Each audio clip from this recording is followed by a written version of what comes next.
Hello. One of the things we wanted to incorporate into this quarantine thing is a mobility focus for each week. This is going to be an optional thing. You'll find all the videos where you found this one at the bottom of the workout on Wodify. This will be on the Deca at home. I think I'll add it to the CrossFit thing, but for sure on the Deca at home, and then also on the Facebook group. This is just a little intro and then we'll get into it. What it's gonna be is a follow along. I'm gonna go through some mobility exercises, some CARs very specifically, explain them as I go, just to make it a little bit easier to incorporate things instead of just sitting on a lacrosse ball at home or not knowing what you're doing. We'll just do it together. And nobody's there to see it. So you can look at me and be embarrassed for me by my crotch shots and bending over in funny ways. And then you can go through this however you want. For week one, we'll go through hips. So we're gonna release one on Monday, Wednesday, and Friday, and they'll be slightly different. We'll start with the back. We'll go through some back movement almost every single time. And then we'll go through the specific CAR. So for this week, it's hips. And then we'll go through a hip stretch for Wednesday and Friday. For today, we're just gonna do the controlled articular rotations in different positions and get real specific there, which in and of itself is a really good mobility exercise. Next week, we'll do shoulders, and then we'll work into some ankles before the quarantine is up, and then we'll take it from there. If you guys like this, we can keep doing it. So to start, we're gonna do a spinal CAR. CAR is a controlled articular rotation.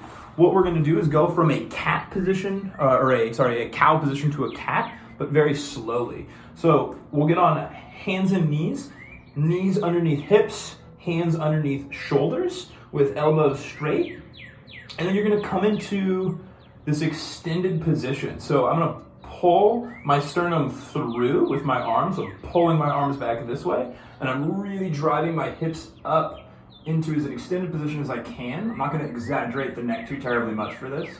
And that's gonna be our extended position. Now, what we're gonna do is we're gonna go vertebrae by vertebrae and untuck into flexion, or that cat pose. So I'm gonna roll my sternum down. I'm still pulling my chest through, get into my lower back and then my mid back, and then articulate out my rib cage. At some point through here, it will become more natural to then push this way with the hands to drive that thoracic spine on up.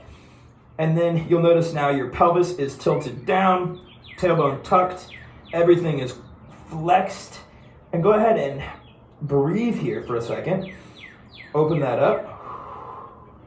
And then what we're gonna do is gonna go back, but we're just gonna start the same way. So now I'm gonna untuck my pelvis. I'm still pushing up with my hands, trying to keep my upper back flexed as long as possible. Untucking the tailbone and lower back into my mid back and rib cage. I'm still pushing. I'm gonna unwind. Now it's easier to pull my hands back and then pull my chest through. Cool, so we've gone from extension to flexion, back to extension. Now with control, we're gonna go the other way. We're gonna start at the shoulders. So I'm gonna tuck my chin back. I'm gonna start to round out my upper back. This one's really hard for me. I'm gonna try to keep it in my rib cage and then flex on down, tuck in the tailbone at the last moment. Now I'm back in that cat position. Now I'm gonna try to go to extension, but starting at the shoulders. So now I'm gonna try to, this one's really hard for me. So start at the top, extend out the rib cage, and then tuck or untuck the tailbone, back in that extension. Go ahead and take a couple deep breaths here. Feeling that upper back and lower back really tighten up. Awesome, and go ahead and relax. So that's gonna be a spinal CAR. That's something that's super good to do every single day. You can make it more flowy, but you'll notice that one way is more hard than the other way, or maybe extension to flexion is more difficult than flexion to extension. You can see from mine, for me, when I start with my shoulders and work my way down, it's very difficult. And it's worth articulating just to get that control of the back before we do any of this. Next thing we're gonna do, I'm gonna lay on my back and I'm gonna talk you through this. You can watch or pause or however you wanna play this, but I'm gonna do a supine, so face up, hip capsule car. So it's gonna look like this. Ugh. Try to start at an angle that's not just my butt facing you. But I'm gonna lay down, I'm gonna straighten one leg, and I'm just gonna work on my left leg here. So I've got a 90-degree angle at the knee, that's not gonna change. And what I'm gonna do is I'm gonna externally rotate. So I'm gonna bring my foot towards me, and I'm gonna squeeze, and I'm gonna internally rotate. So I'm gonna kick my leg out here. And I want us to do 3 of these. I'll change the angle so you can see what I'm doing. So I'm gonna, there we go. Externally rotate. So I'm bringing the foot across. I'm externally rotating at the hip and I'm squeezing. And then I'm internally rotating. So you'll notice that my knee is fighting to stay in the same position. I'm just rotating from the upper leg or the femur and then back through. We'll add to this as we go to the other side. That's gonna be 3, I think, for me. Really fighting for that end range. If you feel your hip cramp up, it's totally fine. Just kind of suck it up, I guess. I'm gonna switch to the other side. Now what we can do is we can start to add some irradiation. So, or I think I said that right. What we're gonna do is you can drive your left foot down into the ground and then tighten up that other leg. Bring the right leg into position now, and then you can rotate into external, keeping that left heel driving down into the ground. You can tighten up your core, go to internal, adding tension into the movement, which is going to give us a little bit more range of motion and control over the hip capsule. Good, back and forth, increasing that tension as you go, fighting for more range. Just make sure that we're not compensating, so I'm not going to open up my hip to get more internal or close it down to get more external as you go. Cool. Once you get through 3 of those, we'll come back into this quadruped position. For this hip car, you're gonna be on all fours just like you were for the spine. And we're gonna try to articulate just the femur moving. So places that will compensate are primarily gonna be in the pelvis. It'll wanna tilt and adjust. But what we're chasing after is the ability to articulate. So I'm gonna get slight extension. So I'm in a pretty neutral spine. Boom, here. We wanna be careful not to tuck the pelvis under. That would be like a butt wink in a squat. So I'm gonna stay with that slight extension. I'm gonna bring my left knee up, flex the hip a little bit, and then I'm gonna bring it out to the side. Careful that I'm not opening up the pelvis and rolling out. So just out to the side. Then I'm gonna drop my knee down and try to raise my knee to the ceiling. I'm gonna drop my knee down and raise my heel to the ceiling, coming through internal rotation, and then back through to finish the movement. Notice that I still kept my lumbar spine slightly extended, that lower back is neutral.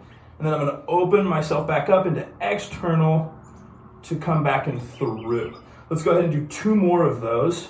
You can add tension through the core, pushing your shoulders into the ground through the hands, but 3 both ways. And then you can think about what body part does each movement. So here, I'm bringing my leg up with my hip flexor and my rectus femoris, rotating through with the glutes. I come back to here, I should feel the back of my leg and my glute working to control this donkey kick motion. And then I externally rotate and come back through. I'm gonna go from the front so you can see maybe a little bit more. I'm not gonna show you my butt. But I'm gonna get that same neutral spine, slight extension in the lower back. I'm gonna draw my knee up. Cool, making sure I don't lose that extension in the lower back. Come down, I drop the knee, raise the foot up, come down with control, my hamstring's on fire. And I'm gonna come back the other way using my butt to drive that movement as I open up from the side and scrape on through. I like to think about the head of my femur scraping the edges of the socket itself, and I'm really exploring what that capsule is capable of. The nice thing is there's a lot of connective tissue that actually just cushions that femur and capsule itself, and we're able to actually just stretch and put that into extreme positions to give us better control over our end ranges, which is usually where we get injured. And then back and through, scraping the inside of that socket. Cool. If you feel any tugging or pain in any of this, just draw a smaller circle. Sometimes it's really good to just start with a really small circle and assume, and then slowly widen out until you get to your range. That's a good way to protect against compensations and really isolate which movement you're doing. The other thing is with the hips, I find that my hip flexors tend to pop over the joints a little bit, and it can cause some irritation. So what I did was I purposefully, for a while, made a smaller circle. For me, when I get to, if I'm kicking back with my left leg and I come open, right about here is where I really get some grinding. Sorry, I'm not gonna flash you. Grinding through my hip, and I can feel it up in here. So what I've done is gone back and regressed, and I just draw a smaller circle where I don't feel that. And I just really drive up the tension. I grab onto the ground, and I work within, right in that fire hydrant position. And that's done wonders over a really short period to actually reduce the swelling, reduce the irritation in both my squat and my C.A.R.S. And it's allowed me to do the C.A.R.S to a greater range of motion without that. Last thing we're gonna do is a standing hip car. So go ahead and find something that you can balance on. And we're gonna do the same thing, but from standing. So I'm gonna hold on to this railing for me, still keeping that lower back extension here. And then I'm going to raise up my right leg. Cool. I get to the point where I would need to tuck, and I don't tuck. And I'm gonna open up to the side. I'm gonna drop that knee down, heel up. And then I'm gonna kick back, try not to donkey kick this door here. Kick back, and then back around, reset. Make sure my lower back is staying nice and extended. Drop knee down. Try not to let my pelvis raised up. There you can see a little compensation. I'll come back around with a smaller circle to keep that out. We'll go to the other side. I'll give you a different angle here. I'm gonna make sure my lower back is braced. Cool, core is braced. I come up to where I feel my end range. Drop the knee down, raise the heel up. Back through. Donkey kick with control. If you guys have the ability to, I would add some tension in the core. Just brace like you're gonna do a back squat. That's gonna help with all of these as we go, and back around. Each one should feel a little bit different. So even though it's the same motion, obviously the gravity is gonna change the tensions on the socket and the musculature itself. That's what we'll call for today. A little bit of other background on this for the C.A.R.S, the controlled articular rotations when we do them. One, they give us a feedback on where our joint's at for today, but they also help us over time extend our range of motion or increase our range of motion. And then also more importantly, they increase our control over that range of motion. So if we brace our core, if I irradiate through my other arm and I'm doing the shoulder car, what I end up doing is I tell my brain and I make a better connection with what muscles do what movements, which reduces the chance of injury when we're under duress or fatigue in a Metcon or a heavy lift, or just day-to-day life. This can prevent that feeling of when we deadlift a heavy weight, but the next day we bend over to pick up a piece of paper and tweak out our back or whatever it is. Doing these types of things allows us to understand and communicate with our bodies a little bit better so we can prevent those types of injuries. Hope you guys got something out of this. For Wednesday, what we'll do is we'll go through the spinal C.A.R.S again. We'll go through some hip C.A.R.S, and then I'll add one stretch onto it. So it'll be about the same length, 10 to 15 minutes, and we'll interchange one piece of it throughout the week. Cool. Hope you guys enjoyed the weather today, and happy Monday.